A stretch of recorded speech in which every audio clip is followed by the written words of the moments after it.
Article 14 లో 16 లో ఎప్పుడో పోయినాయి. ఈ విద్యుత్ రంగంలో ప్రజాస్వామ్యాన్ని రాజ్యాంగాన్ని గౌరవించేటువంటి విధానాలు కూడా ఈ విద్యుత్ రంగంలో ఉక్కు పానాల కింద వేసేటువంటి ప్రయత్నం చేస్తున్నారు.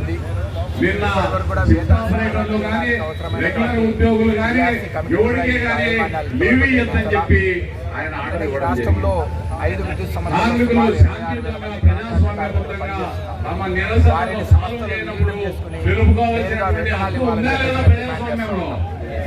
కేవలం ప్రజాస్వామ్యం రాజకీయ నాయకుల కోసమే కార్మికుల కోసం కూడా ఉందా లేదా? అంటే ఈ ప్రజాస్వామ్యము రాజ్యాంగము రాజకీయ నాయకులకు అధికారులకే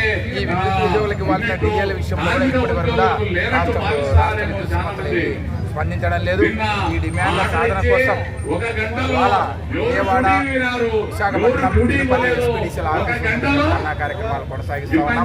ఇప్పటికైనా ఈ స్ట్రగుల్ కమిటీ చర్చలు చేసే యాజమాన్యం ఆ సమస్యల మీద చర్చించి పరిష్కరించాలని, పరిష్కరించకపోతే ఆగస్టు 10వ తారీఖున చెలో విజయవాడ కార్యక్రమాన్ని కూడా చేపట్టడానికి ఏమాత్రం వెళ్తామని చెప్పేసి